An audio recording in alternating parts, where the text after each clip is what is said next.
bayebisi yo okobota te yebisa bango balobi solo te mopesi ya mabota azana bomoi bako benga yo mama mapasa bayebisi yo okolonga te yebisa bango basali faux calcul mopesi nelonga azana bomoi bako benga yo molongi ya libela nana lingi maman la biso ba mai ba bido ba mai ba 5 litres wana po ba melisanga bazo melisanga ba biso ki nyokankau na kikongo ba binga nyokankau nzoka ezalaka appendice déjà e bandaka koko vimba na kati nanga ba melisanga ba mai ba pesanga ba kisi ndenge na ndenge ba nzete ba nini rien ne marchait.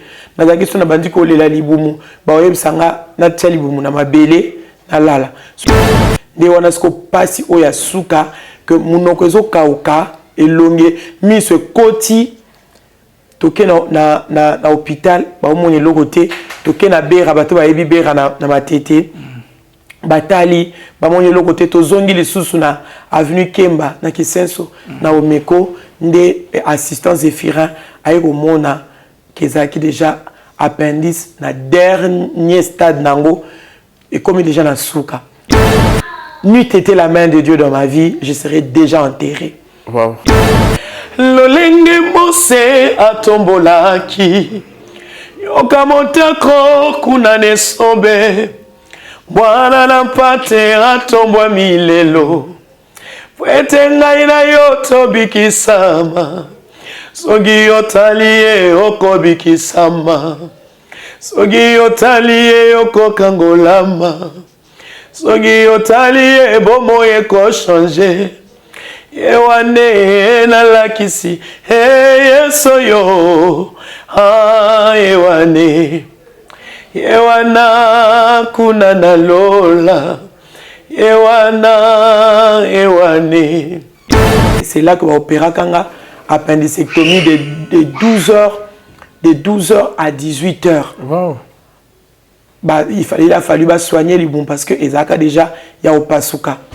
Mais ça osana programme yanzambe bien aimé, peu importe le combat, peu importe la maladie, peu importe ba zamba, mi pépé, peu importe mi balé. Et ko submergé au tenere Bible lobby. Appendice pasuka mukolo bazo bimisango. Libumunanga ba sokola ngo pota wane koma quand même ba soigner yango na benga ngo bilembo zamba. Bilembo ya zamba o que soko tali pota olobi ça c'est la main de Dieu dans ma vie. Comme je suis gynécologue madame tu as une vilaine plaie pour moi. Naina lingi ye nzamboyo naina lingi ye nzamboyo naina lingi ye nzamboyo naina lingi ye namotema. Que Dieu vous bénisse. Atabafinga.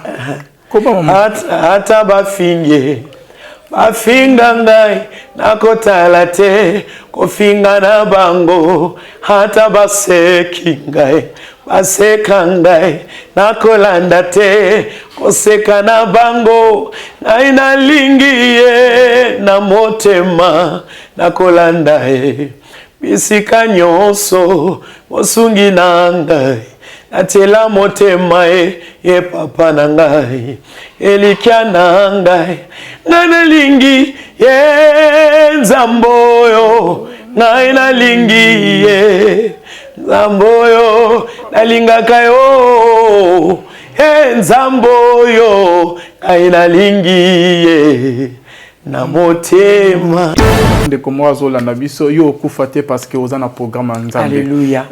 Nzamba zana yo Nzamba salia parce que yo moko rescapé de la mort na zemino pe mama yeba ka ke mama yeba eko sala makande ndenge salamaki mais Nzamba sala ki miracle. Shalom, shalom, bien-aimés dans le Seigneur. Un grand merci à vous tous qui êtes connectés sur notre meilleure chaîne, La Voix Céleste La Lola.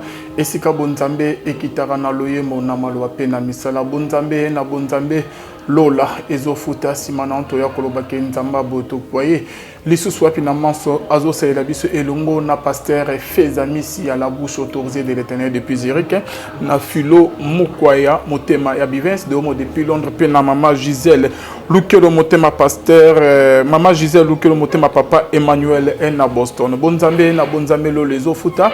En tout cas, émission au Nabande Kobazo, la Nabiso de partout, na Europe, Amérique, partout, Pena Awa, na Kinshasa, na Brazzaville, na RTP, rediffusion, na vendredi, na 23h20, juste après maté, il y a pasteur qui examine peu. Diffusion na 15h, juste na RTP, bien aimé dans les Seigneurs. Merci. Na binonion tout botine la biso ba message. Là, tous qui na frère aimé quand OP qui a signalé binoki. Azana des grandes journées d'adoration et louange. Nangamu ya Hollande, bien aimé dans les Seigneurs. Et kobana les 13 août, puis le 14 août, dimanche, les frères aimés. Quand nous bien aimé avec album Ney Asika OK et donc CP Sabiso Makasi Peto Bosanité na événement moko OK tozo zela Makasi ya maman Laure Mbongo Lemba donc la servante de l'Éternel au Yezali dimanche le 24 juillet na 15h na Athénée de la Gomé bien aimé dans les signes et si quand tozali qui la fois passée na pasteur Lifoko du ciel bon mon équipe ambiance ezalaki et cette fois-ci pe maman Laure Mbongo akozonga toujours na même place na Athénée de la Gomé à partir il y a 15h juste bisognon tout tozawana le 24 juillet bien aimé bonzambe ekokitana loye mope nzamba lola akofuta biso bonzambe na bonzambe lola ezofuta bien aimé dans les seigneurs simana to yakolobake nzamba boto koye lisusu wapi tozali na mama lor oketo annonce qu'il y a déjà une émission au que tu sais qu'il n'a pas pasteur il faut au ciel maman Zawana shalom maman shalom bonne santé maman tout va bien grâce à Dieu Kalamakas maman tout le monde a une souci vraiment lilo bana bande bazola na biso maman to lingi bino mingi nzamba pambola bino nazana esenga osala émission oyo pour édification ya vie moko nzamba pambola bino pour opesa biso attention na bino na kombo na Yesu Olobika vie moko mais ebele bazolanda oyo olobika vie moko kasi parce que je crois que bandeko bazo comprendre tant nazolo ba vie moko eza sens figuré donc vie moko c'est-à-dire vie à mutu moko azolanda mais nayebi ke eza bato ebele bazolanda mais il faut to lobela mutu moko parce que to lingara tout le temps tozoleka boye foi ezaka personnel il faut mutu moko a personnaliser makambo amona te keza pona biso nyonso mais amona keza pona ngai moko voilà il faut ozana kondimango maman voilà. Ok, merci beaucoup maman. Tu as tapé du solo ya kondimango bien.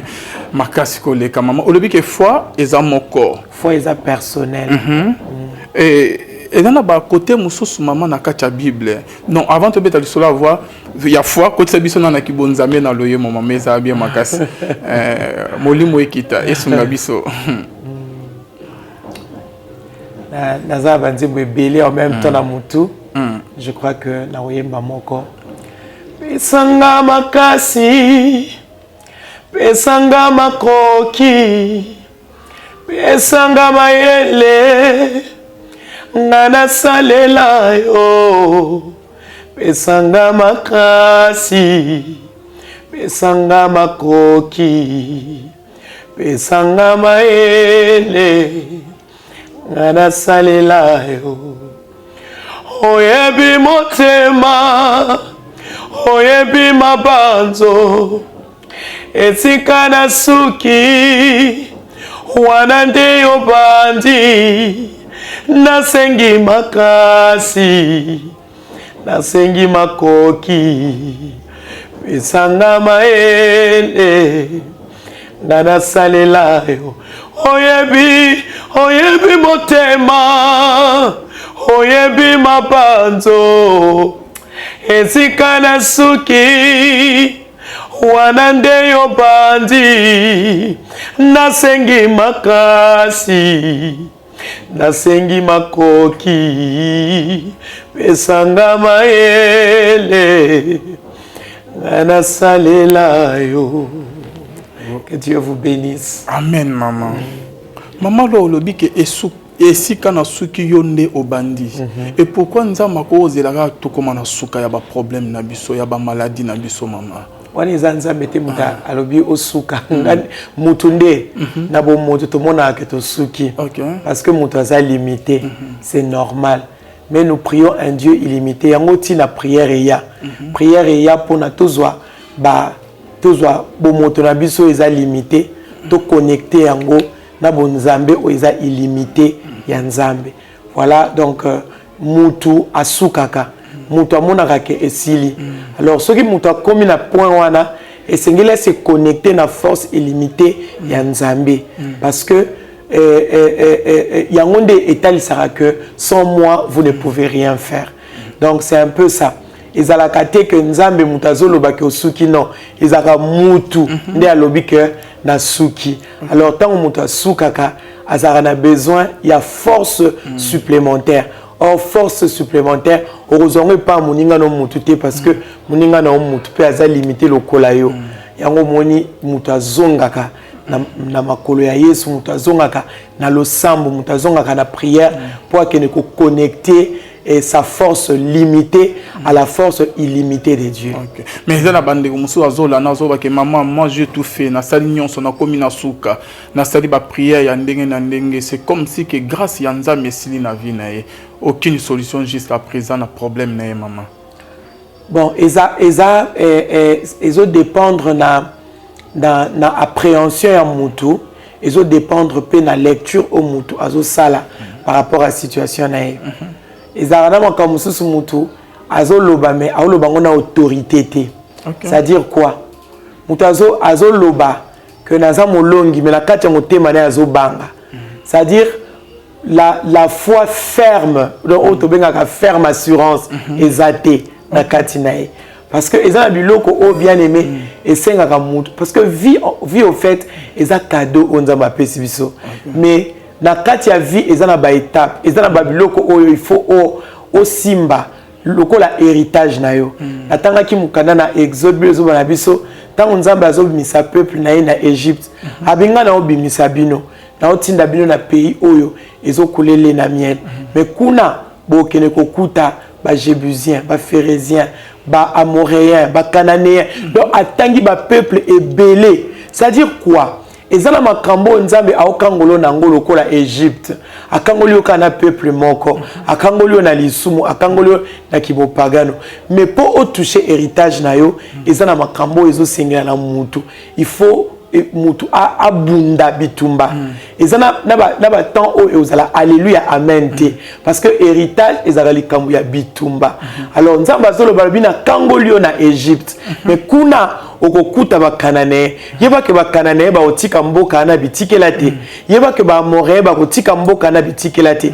yango moyebilo zuba na biso to combattre le bon combat de la foi parce que vie eza cadeau mais pour toucher na héritage na yo tu dois te lever pour combattre. Il faut bunda. Yango moni tant que bana Israël ba fandaki ba batama ki na kati ba tente na bango guerre na Goliath et quoi silate.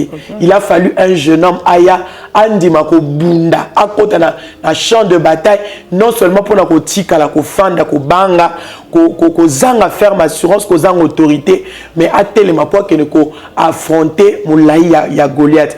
Atala ki ta ya Goliath te pourtant bazaki ta moko te atala ki munene ya Goliath te atala ki pe expérience ya Goliath te mais loba ki pour na héritage na biso il faut na koka ko vaincre ko affronter mutu donc ezala biloko oyo esalamaka mutu mususu azokufa na kombo Yesu na munoko c'est-à-dire ona kombo Yesu mais ozana nguya te ya kolonga po zwa héritage na yo mutu mususu aoyebiso que na sambelaka mais tant mususu ko yebisi kila akoka ko kilate akoka ko kilate parce que Satan a le langage à puissance.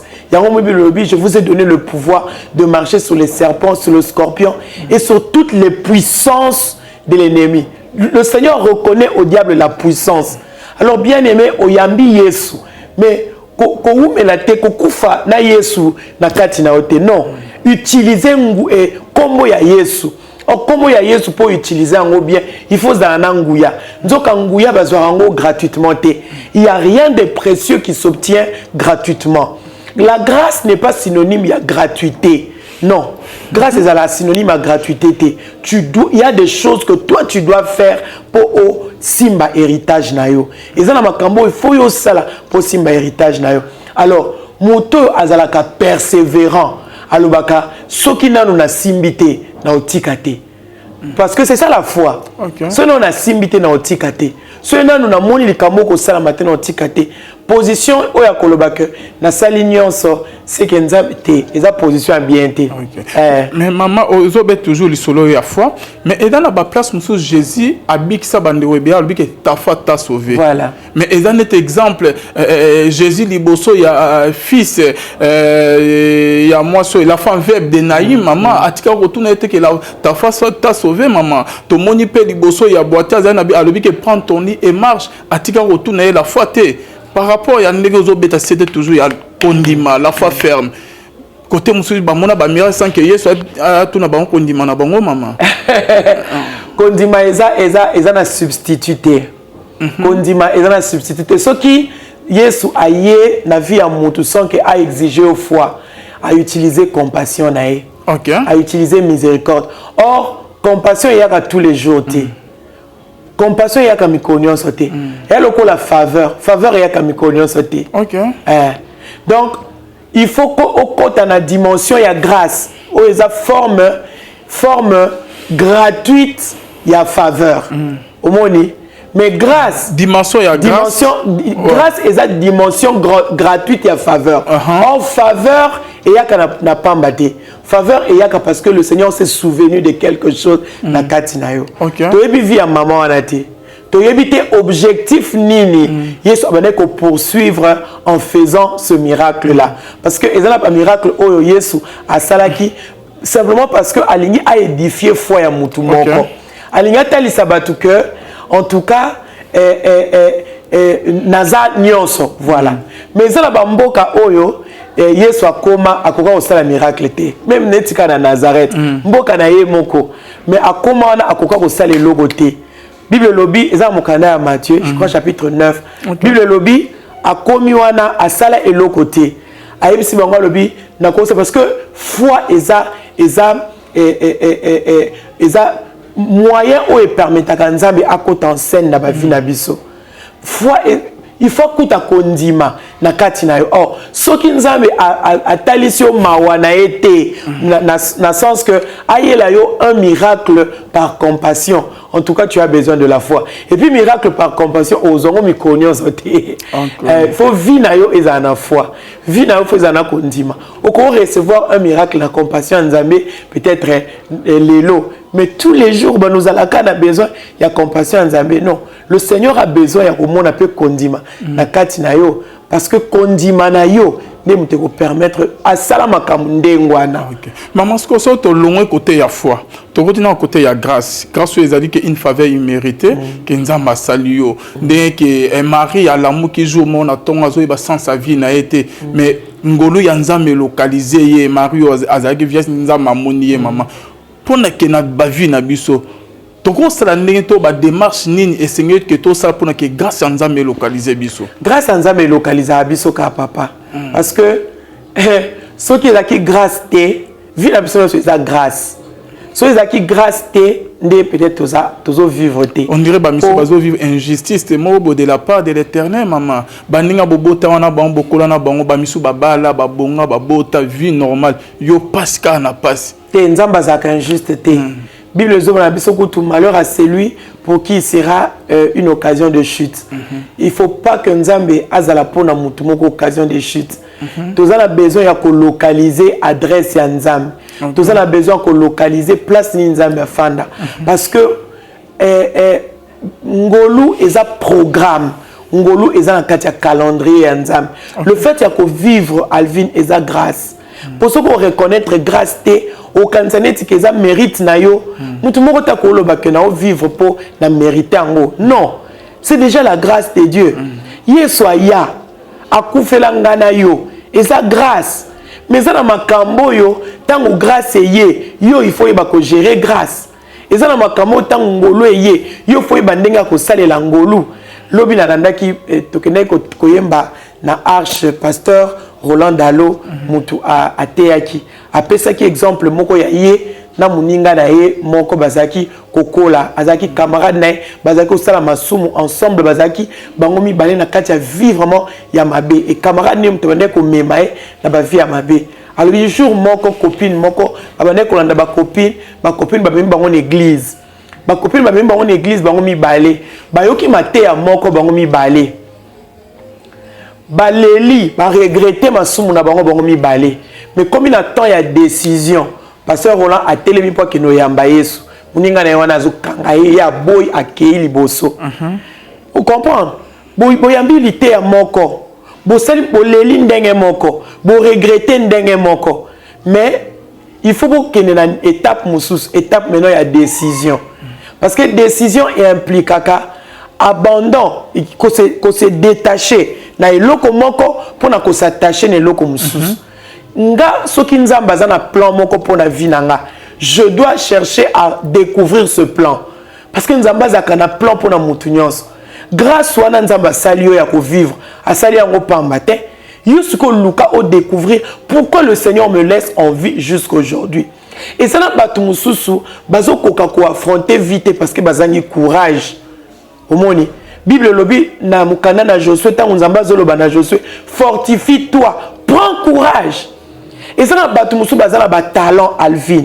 bazana ba talent ta mususu ko lekayo mais bazo vivre vie oyo za na ngote lelo tu as affronté la vie avec courage na makamusu so bana ko kokate bato ko seka pe ba kokai ko seka bato ko chola pe ba kokai ko chola mais otali ko chola batute otali ko seka batute olobi na ba insuffisance nanga na ba imperfection nanga je vais affronter ce travail na ko sala musala ope na ko réussir mais mutu mususu à cause la na bonne intention oyozaki nango mais la décision de se lever pour affronter vie exacte yango na otobeta lisolo ya David awa bande koni bazali makasi bazaki pe qualifié bazaki ko sala na Saoul mais loko ezalaki bango ezaki courage fortifie-toi prends courage mutu muso azomona ke nzamba linga koko leka non mais ayebite nini oyo o endurer na nzambe nini bangomba boni o mati na nzambe peut-être réponse au monyango tout de suite té mais lelo comme koloba na lukaka nzambe lelo na comme mona ba résultat mais mutu la soko yebisa ke to matangomba a mona lokwa yuma a mona lokola o ça n'importe quoi pasteur Roland le baki yango lobi abi na zwaka décision avec courage je suis passé devant j'ai pleuré camarade wana boy mais après muninga na wana akeki ko violer mwana ya colonel moko a violé mwana colonel ba kotisi prison alekisi 12 ans na prison diplôme d'état linga ki azwa 8 baninga ba avancer na vie baninga ba tangi université 12 ans na prison lisumu ya mukolo moko oboko kai kozwa décision boyoka ki mate ya moko alors ngana sepela te muto alobaka que nzamba linga bango kolekanga te luka o localiser plan ya nzambe pour na vie na yo et ozala na courage ya kosala makambo oyo parce que tu ne peux pas t'attendre na biloko ya extraordinaire si tu ne sais pas faire des choses extraordinaires. Tu ne peux pas t'attendre ya kozwa surnaturel si tu ne peux pas t'engager dans le surnaturel. Tu ne peux pas t'attendre na profondeur si tu ne sais pas t'engager na profondeur. Makambo peut-être mutu wana salaka na nzambe yo yebite. Vous comprenez? Donc et puis maloba na nzambe ba pratika kango et na mutu mususu Alvin pona ye alata tristesse alata mawa nzoka Bible lobi vous puiserez aux sources du salut avec joie yosiko ozangi joie nzamba oya ko pesa yo puiser ndengeni et na ba bloko musu comprendre ba principe ya nzambe mutu mususu ye alinga mbongo na ali nyonso afuta radimte so ko yebise likamwa dim abino ke voix misaba pasteur mais tant mutu azo futa dim nzambe azo respecter alliance na kati ya mutu wana yo komi ko tombo ko bi nzamba linga bango ko leka yo mutu mususu so ko yebise to la mukana butu to bondela la nuit alingite mais tant yo osambela nzamba ya nolio akomo alingi ko sala sacrifice oyo zo sala te mais alingi azana vie oyo ozanango Est-ce que vous comprenez? Donc Nzambe asala mutu nyonso na plan. Grâce à Nzambe, c'est tout un plan, c'est tout un calendrier. Nzambe asala ngo pona mutu nyonso. O lobate que Nzambe aza injuste, anok saramvula kaka pona ba voisin. Non, yo bibi bozu mbula. Mutu na mutu sko ayibi ndenga saleli mvula mutu mususu azu ba récipient. Atie mai. Soki mai ezate, baloba Nzamba no soki mvula tozu mai. Mais yo néglige ki mvula leki nango et noke sili. Ce qu'on m'a exaté par la bune, on le bat que Nzamba linga ba voisin mi. Non, comprendre Nzamba linga nini. Pona sala nini, pona koma wapi. Ce qu'on localiser plan ya Nzambe pona vina, on va découvrir que la grâce est pour tous. Mais l'héritage vraiment.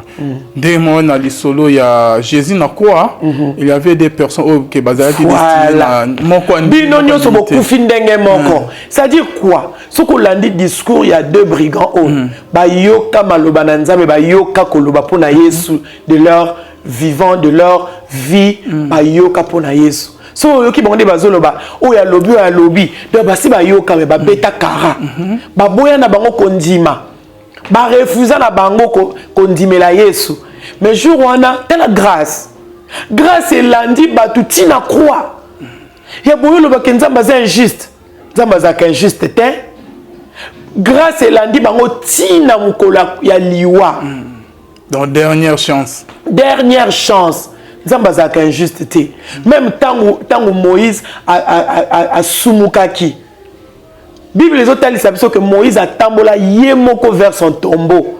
Nzamba za injuste te. Nzamba zo ebisa lobi sala bozo nsaboe kende place boye kuna nde na okundelo. Donc nzamba za injuste te. Abi yomoko oza responsable ya makao. Abi j'ai mis devant vous la vie et la mort, la malédiction et la bénédiction. Mais apesi osikoyo choix. Alobi choisis la vie afin que tu vives. Toi et ta postérité. Binomi balé bo kufaliwa moko. Mais muninga aye ko changer à vie la dernière minute. Mais yo onom susu orgueil ezo continuer timu ko la liwa. Eza likambu ya mutu na mutu ndenge azozwa grâce.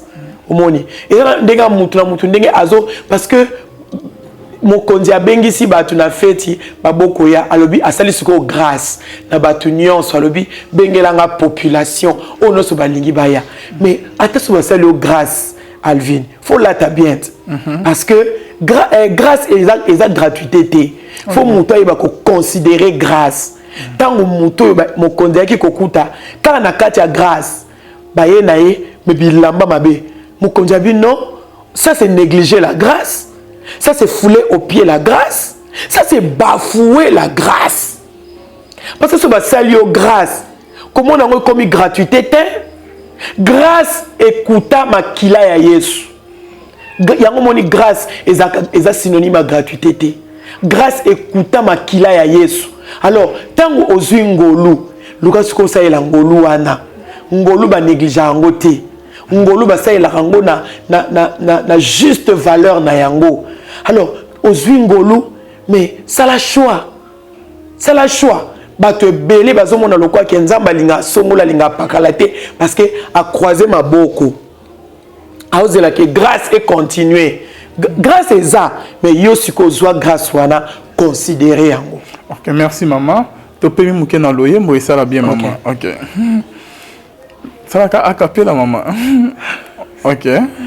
Lolenge mose atombolaki yokamotako kuna nesombe Bwana nampate atombwa milelo pwete ngai na yo tobikisama sogi yotalie okobikisama sogi yotalie okokangolama sogi yotalie bomoye ko changer Ewane na lakisi Yeso yo Ewane Ewana kuna na lola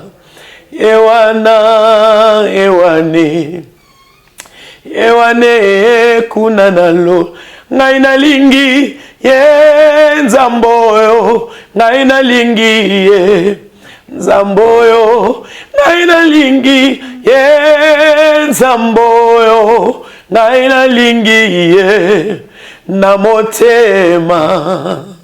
Que Dieu vous bénisse. Ata bafinginga. Ata bafinge bafinga ngai nakotala te kofinga na bango hata baseki ngai baseka ngai nakolanda te koseka na bango ngai nalingi ye na motema nakolanda ye bisika nyonso mosungi na ngai natela motema ye papa na ngai elikia na ngai ngai nalingi ye nzamboyo ngai nalingi ye nzamboyo nalingaka yo ye nzamboyo ngai nalingi ye na motema. Parce que maman ils ont la partie mon corps dernièrement tout à ko prier nango maman bonzambe makasi ya concert au salaki olobi ke mo pesi mabota à partir ba yebisi yo woko bota te yebisa bango balobi solo te mo pesi mabota azana bomoi bako benga yo mama mapasa ba yebisi yo Wokolonga te yebisa bango basali faux calcul mopesi nelonga azana bomoi bako benga yo molongi ya libela nana lingi yango wana bunzambe na bunzambe lola ezofuta simana onto ya koloba ke ntama boto kwa Yesu wapi mama na yebande lolobi ba yebiso ko bota te et dans la servante de l'Éternel motota ko yambaye Boyebana peut très bien. Adam est stérile, maman. C'est comme si Amonique espoir ici. Albi que y a adopté na maman. Mais tandis que la Bible est dans Matthieu 11:28, venez à moi, vous tous qui êtes fatigués et chargés, je vous donnerai du repos. Et dans la base, nous sommes là. Wapi répond on zamolo ba ko pesanga. Âge et avancé, missus bazui ba adopter na ko adopter c'est que espoir et longo ke batika suko botate. Est-ce que pas nzambe pe esimbarate ezali ou comment nazaka vraiment na fardeau ya olobela makambo ba basi ba femme de promesse basi bazozela bana parce que nga naza mbuma ya mwasi oyo aluka ki bana maman nanga elle en a souffert. Soka zo beta lisolo na ye oza pembeni okolela parce que a souffra na situation ya kozanga kobota soko tali libumu na ye azala ba incision otobenga na lingala banzoloko basala ye banzoloko ya bandenge na ndenge mais nga na mona mwasi oyo lelo kosimba bana toza 4 na moni mwasi oyo lelo kozala na bana. Parce que c'est minao pezalaki que voilà c'est-à-dire quoi c'est-à-dire yé aza mwasio à vivre au-delà ya o mutako kanisa d'abord o botate ozuna le problème ma bala bazo bengano na mabala pona likamba obota obali mi ba po mama absolaki kitoko abali mi bali oyo que nzambe apambolié bazo sombele bandaku bazo o nyonso za nango besoin mais so ba benganye na nyo ba lobotoli na nyonso abimi maboko pamba. Parce qu'à raté. Mais tant que vous avez compris que vous avez copain oyo a salisi quand même ba salisier a commis ko bota a zui zemi ya liboso omoni mutauti na stérilité zemi ya liboso o memi zemi o pamboli nzambe fausse couche o zui zemi na liboso donc ozongi lisusu na stérilité 6 ans après 7e année, on peut concevoir. Moi, a koufi les sous. Moi, même pena zemi. Moi, a koufi. Talaka outi na stérilité. Oye ko bota. Moi, na liboso a koufi. O lekisi sous qui 56e année, aux sous zemi. Pour ok no kota 7e année, au boti moi na sous a koufi. Nazaki loko la 3e grossesse nae. Aye kozwa zemi wana nde ezaki siko temps ya nzambe mais ce que zo kae abina yeba ko sambela bien te mais na bana ko zwa nzambe na vandisiye na bisi nzambe na la besoin loko mususu te na la besoin bijou te na la besoin ya mwana ce que pesa nga mwana te na na tina ko vivre te akoma na niveau moko o ayeba ki ko sambela bien te na lobi loko na bana ko zwa kiti na tie wana nga na vandi na zo solola na nzambe tous les jours abiba butu na bima balibanda nazo loba lokola mutaliboma nazo bisa nzambe soki yo muto kelanga soki yo muto sala mabele oyo abi yango na lobaka na nzambe nga na kobota pe bana o nga na kobota abita na mona boti bana basi na bisi nzambe o nga na memaka lokola charge bano ba kotikala ko mema ngata mukete kise soki nzamba zolinga o sambela o zinda lisusu na niveau ya prière o expérimenter foi oyo nan o expérimenter naza témoin ya makambo nzamba sali na ba vie ya basi oyo tozana bango oyo que Alvin orondimate mais nzamba sali yango nzamba sali yango donc moko rescapé de la mort na zemino pe mama yeba ka ke mama yeba eko sala makanda ndenge salamaki mais nzamba sala ki miracle simananga nazana baleki misatu ya basi yuyu azana Washington Arlette azana France Jocelyne azana France simananga baleki misatu nzamba pese bana 4 mais azamwa soyo soki yemoka zobeta lisolo na ye okolela alors soki nzamba ko salela ye seka ko salela peo nga na yebi lisolo ana te pongane na zabwe batu ba pariaka pona ko bota na ngai batu ba pariaka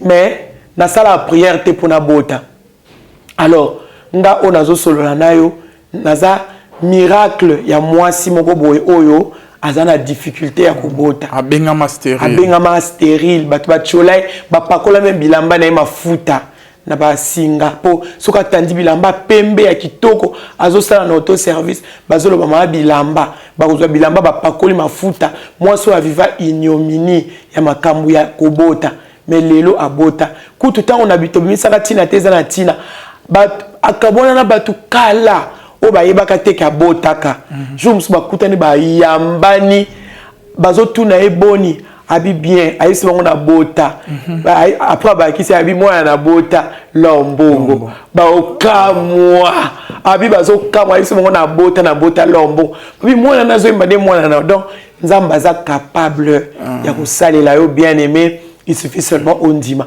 ko adopter bana ezama bete tant mususu azala besoin azala na bana moko ko fanda seul ezala passer eza ko bungisa kondimate a désespéré te ndenge Sarah a bungisa kondimate na Abraham et comme au salaire pour na désespoir awana vraiment naza désolé parce que nzamba honora foi mais ezala mutu mususu a désespéré te mais alinga mekanzambe na monango mutu albité peut-être dès l'enfant d'abord c'est la kayanga nzamba azolinga peut-être na boko la mwana moko po à se souvenir nanga batu musu ba sala kango na sens wana na cadre wana alobi na sala quelque chose pona nzambe akanisa ngai. OK. Merci beaucoup maman Lombongo. Ta maman lobi ke na bota lor o boyoka wana abina bona bota lor na bota lor ba paria sur yo que o bota maté siko na oloba pona nga tangu nazokendo bala ezala bato ba sala confession après libala nanga après ko bota émeraude ba bi ba pariaka baba na obota te voilà baba na obota te bana ba pariaka te regardez donc obota te net maman na na obota te lokwa maman nanga voilà donc comme un stérile quoi c'est ça mais naza muto na sala prière te pona bota donc nzamba za capable na nyonso même ceux qui battent ko parier likola ko bota na mais na loba na nzambe merci parce que ayoka lo sambo mwasi wana abanda ko loba que opesinga bana basi pasi on ngana moni pona likamba ko bota bana on ba vivre dans lipambo ya nzambe zaka mystique maman moi so ki abana ko bota te ba chola ki ye maman abotu sko lo mo tinda te na te succès encore donc okito ko ndengo lo bakango amen banze moto ye mbaka au fait ezaka ba histoire o tozo vivre ce que tali au cani sur le bité nzamba zalara du coup après sur inspiration moko oyo et kokiko aider pe mutu mususu vraiment malgré que li pamboli na kobota no pas maman une bénédiction mais oyema pe na nzemo ya Jovana âge à 10 ans bela maladie ni maman na 10 ans déjà à partir il y a 5 ans na koma ki na problème ya libumu donc on a ko bela libumu alors makasi que ba me mangana non nazala ba souvenir wana ti lelo na mutu nanga ba me mangana ba place ndenge na ndenge ti na ba non na souvenir ya place mo ba me mangana na ba te papa na lingaka nini pona nga mama mususu na monaka bazo pesa mama na biso ba mai ba bidon ba mai ba 5 litres wana po ba melisanga bazo melisanga balobi soki nyokankao na kikongo babinga nyokankao nzoka ezalaka appendice déjà ebandaka koko vimba na kati nanga ba melisanga ba mai ba pesanga ba bakisi ya ndenge na ndenge ba nzete ba nini rien ne marchait nazaki so na bandi ko lela libumu ba oyebisanga na tia libumu na mabele na lala so na bandi ko lela libumu moi biso et comment ko inquiéter alors est-ce que moi no akobotaka donc c'était vraiment compliqué alors ezaki ko salanga pasi tina eko koma na kena hôpital malade mona na ati ti heure comme pe na suka na komi na 10 ans nde wana na ochoko ko sa 10 ans nde wana sko pasi oya suka que munoko ezo kauka elonge miso koti toke na hôpital ba omoni lokote toke na bera bato ba yebi bera na matete batali ba moni lokote to zongi lisusu na avenue Kemba na Kisenso na Omeko nde assistant Zéphirin ayeko mona kezaki déjà appendice na dernier stade nango et comme déjà na suka alors ayeko tinda biso na hôpital ya Kimbangiste na Lemba kuna nde sika oyo ba yambaki biso mais docteur José Gisolokiel na OPC Mbote yekutu déjà à désespérer qui peut le bien ozo libérer bien notre transfert tante nanga kufa petite sœur à maman alobi awa kaka toki d'ailleurs té et c'est là que va opérer kanga appendicectomie de 12 heures à 18 heures. Wow.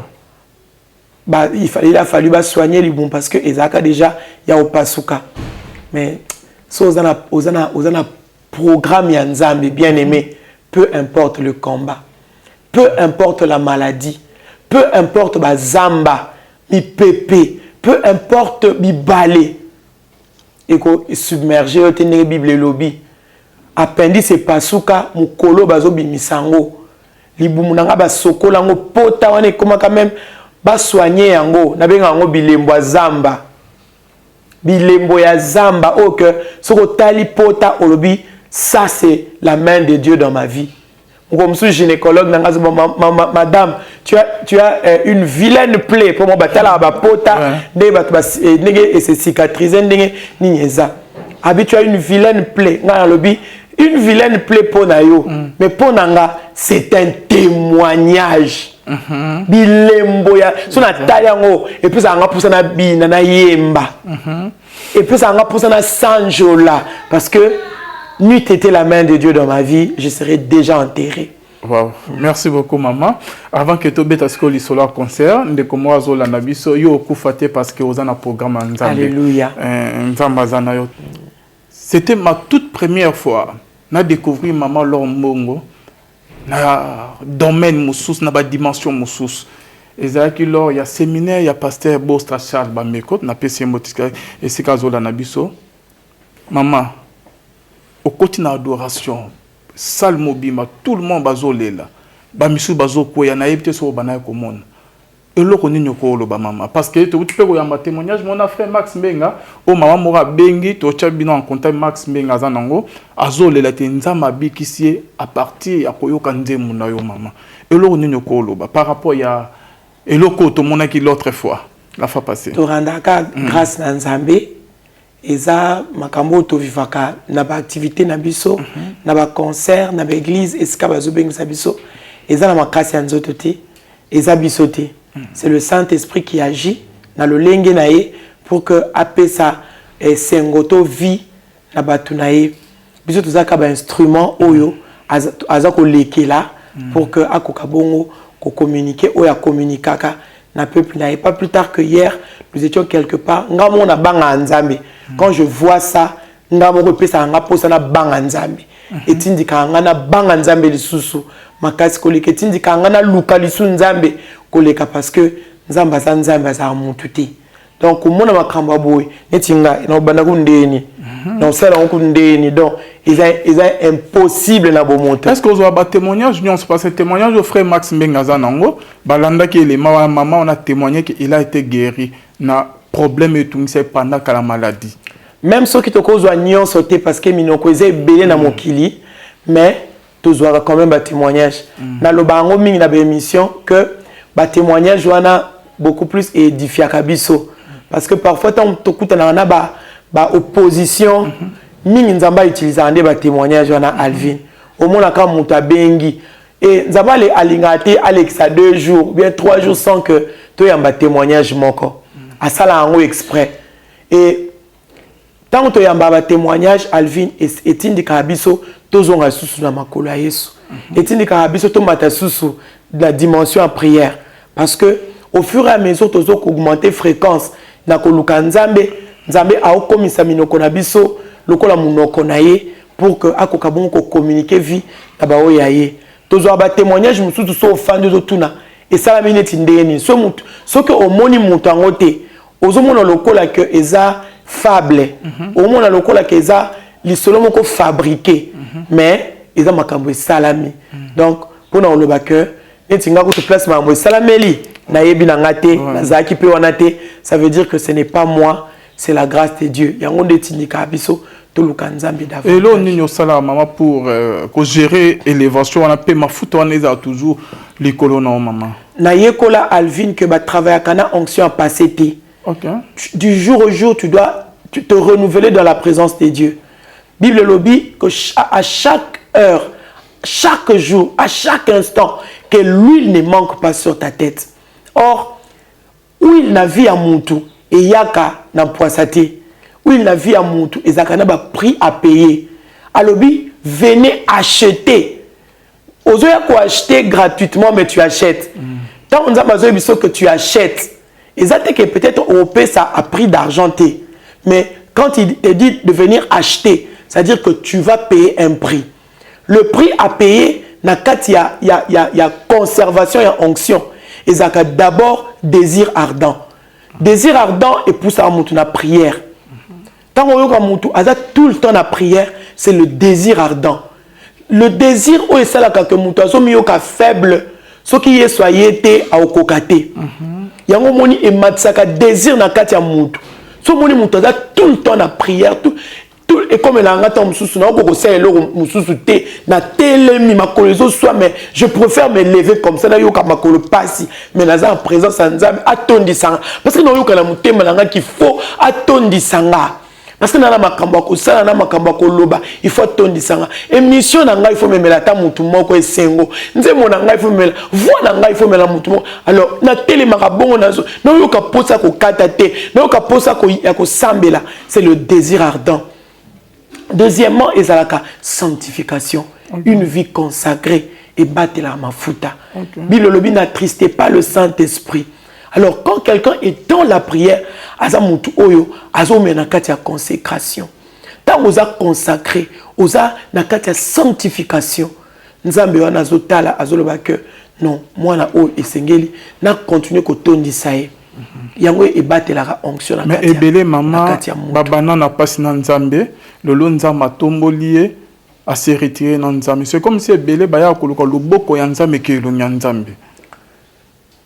Nande koza beni boto nya to ko mamo priya sous makaste au sala sous ba sacrifice au mata sous na bazamba te na bango mate mais tout monde a toujours au sala kan. Eza erreur Alvin na lo bango eza erreur ya ko mona que au komi eza erreur ya makasi parce que kokoma eza lola eza wana sete tant que toza ana sete on a bitumbala satana oyo aoluka alongola yo na présence ya nzambe akotisa yo na distraction pour mukola suka oyembi na yo mais on se retrouver na moto.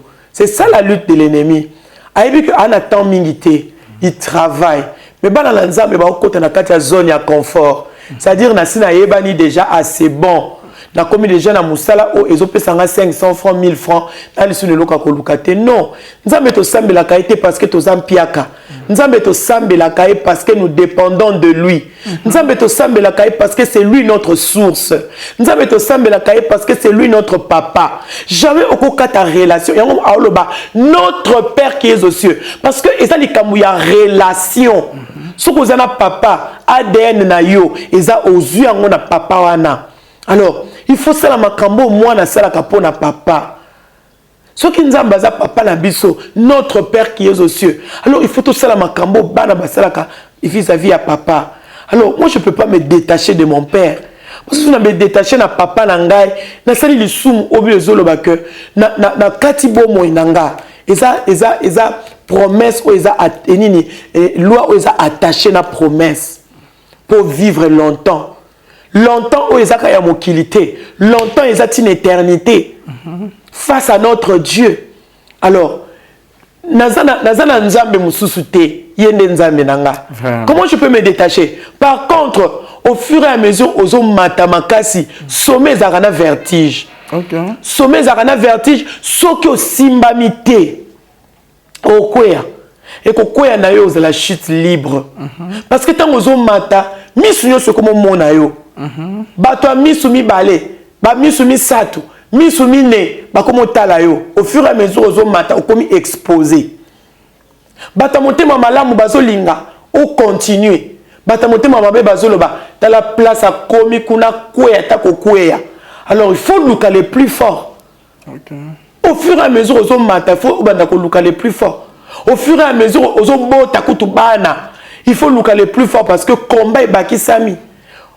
Batamoki balwa boti bana moboti mitema te mais ce qu'il faut luka obota na nzoto na mitema parce que na kati ya mwana mutema eza donc oboti nyonso siko motema bazo oyo tozo obiso tolobela spirituellement ezaka il faut okoma papa na ye na musuni okomi papa na ye na molimo okoma mama na ye na musuni okomi mama na ye na molimo quelle est la responsabilité okomi alors il faut luka nzambe koleka.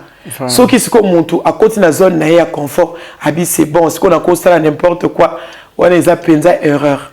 Merci beaucoup. Maman Lombongo, toujours comme dans la émission, je crois bien que cette fois ici, ce qui nous va permettre, Papa Charles Bameko, dans un stade, cette fois ici, on a été béni. Le moment, on a pasteur Bostra. En tout cas, machine de prière, c'est comme ça qu'on l'a dit. Machine de prière.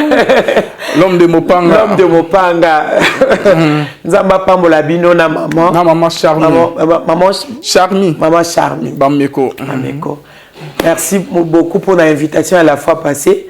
Nzamba Rosang Sabiso le sous na occasion oyo et koya par sa grâce si Dieu le veut. Merci beaucoup maman. Lisolosko ya concert le 24 juillet tozela nini ezanini au juste maman.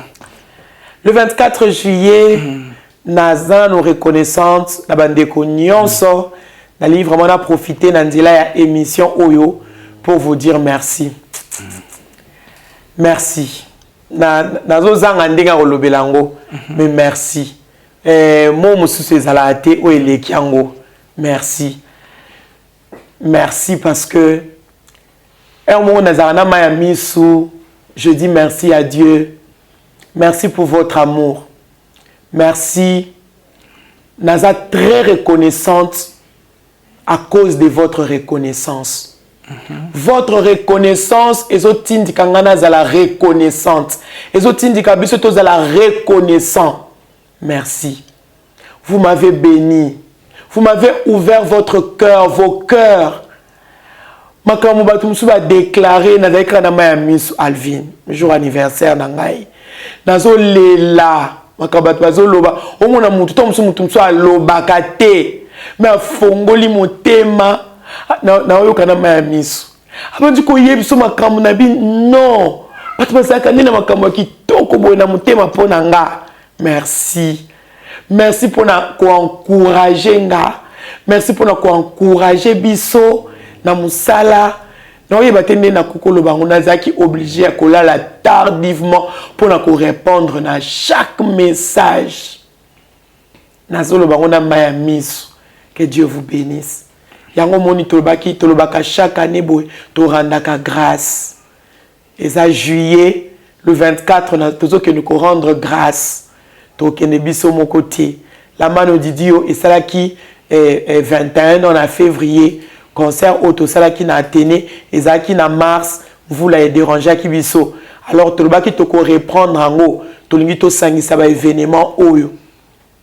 Bolingwana vraiment na rolingana mon abino na présentiel bandeko baza libanda na mon déjà maman Bibish Maleka atindi batu ba kosomba ba billet VIP nzamba pambola yo na moni maman maman Fikipo maman Nathalie atindi bandeko FBT atindi ba kosomba ba billet nzamba pambola bino bandeko no bozo manifester bolingo bolobi pour l'anniversaire à maman alors pour la mano Didio on va le faire.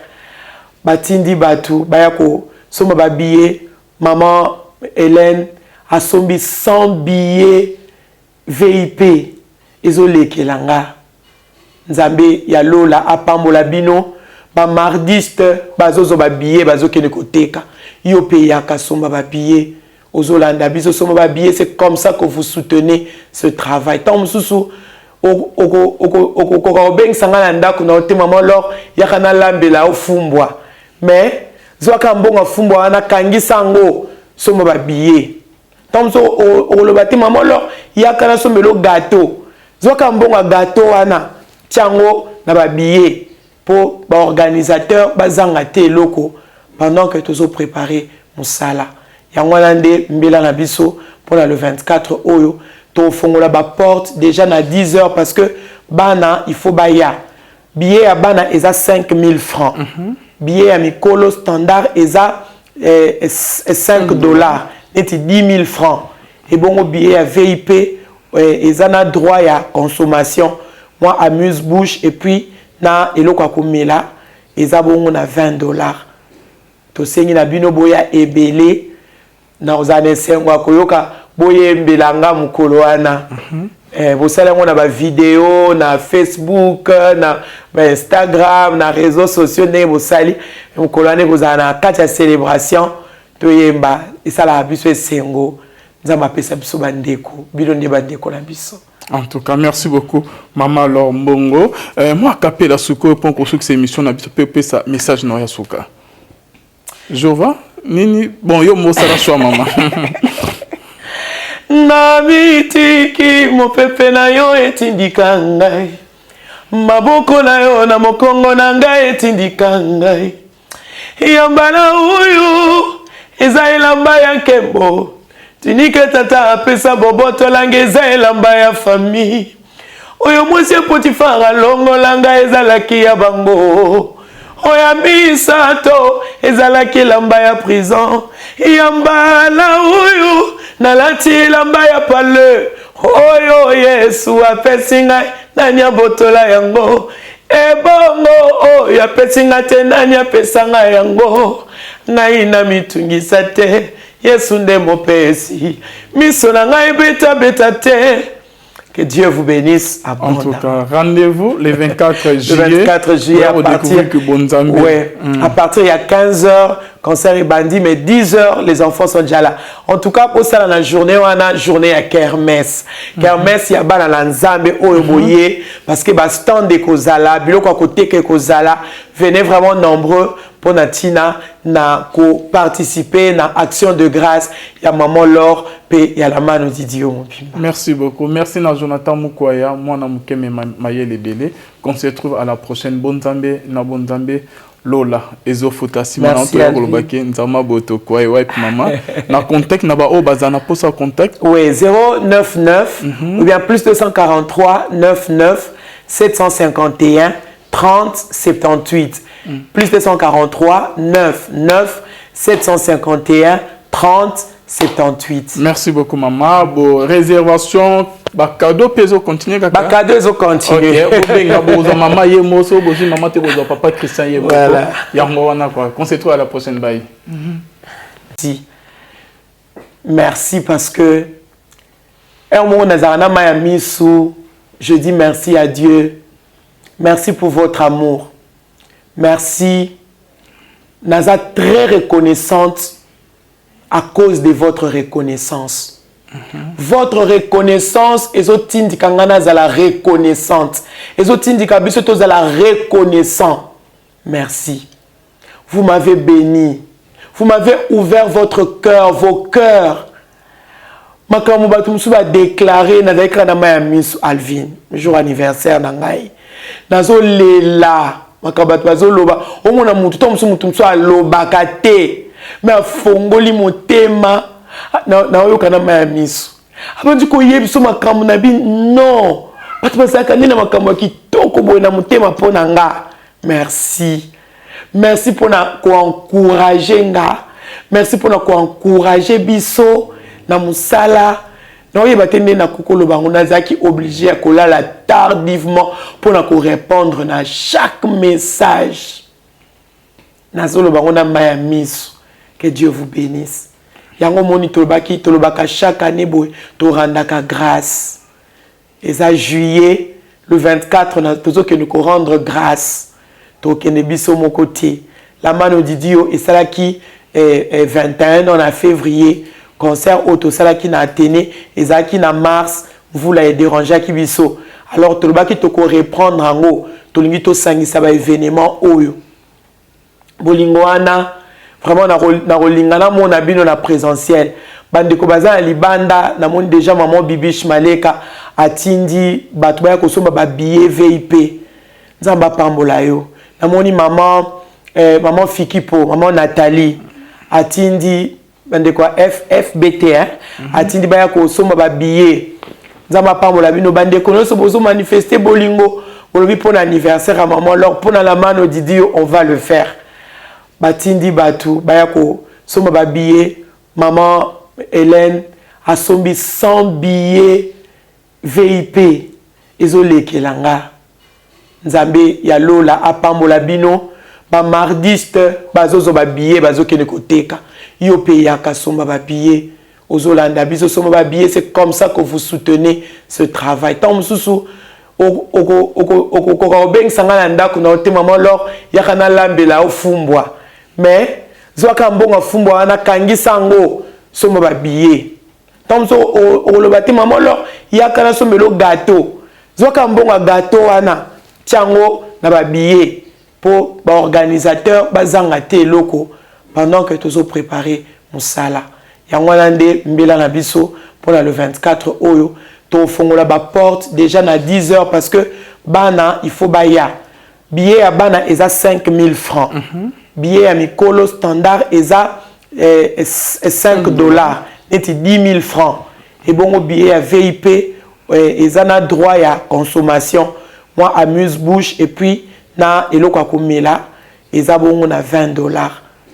To sengi na bino boya ebele, na ozane sengwa koyoka boye mbelanga mukolo wana. Bosala ngo na ba vidéo, na Facebook, na Instagram, na réseaux sociaux, ne bosali, mukolo wana bozana kati ya célébration, to yemba, esala biso sengo, nzamba pesa biso bandeko, bino ne bandeko na biso. En tout cas, merci beaucoup, Maman Laure Mbongo. Moi, capé la souko pour qu'on cette émission n'a pas ça message non yasuka. Jova, nini bon yo mo sala choix maman. Na mitiki mo pepe na yo etindika ngai. Maboko na yo na mokongo na ngai etindika ngai. Yambana uyu eza elamba ya nkembo. Tinike tata apesa boboto lange eza elamba ya famille. Oyo mwasi Potifara longo langa ezalaki ya bango. Oya misato ezalaki elamba ya prison. Yambala uyu nalati elamba ya pale. Oyo Yesu apesi ngai nani abotola yango. Ebongo oyo apesi ngai te nani apesa ngai yango. Ngai na mitungisa te. Yesu nde mopesi. Miso na ngai beta beta te. Que Dieu vous bénisse abondamment. En tout cas, rendez-vous le 24 juillet. Le 24 juillet à partir, ouais, à partir il y a 15h, concert est bandit, mais 10h, les enfants sont déjà là. En tout cas, pour ça, dans la journée, on a une journée à Kermesse. Kermesse, il y a pas dans l'ensemble, parce que stand de Kozala, biloko à côté que Kozala, venez vraiment nombreux. pour Natina na ko participer na action de grâce ya maman Laure pe ya la mano Didio. Merci beaucoup. Merci na Jonathan Mukwaya, moi na mukeme mayele belé. Qu'on se retrouve à la prochaine. Bonzambe na Bonzambe Lola ezofuta simana to kolobaki nzama boto kwa wipe mama na contact na ba o bazana posa contact. Oui, 099 ou bien plus 243 99 751 30 78.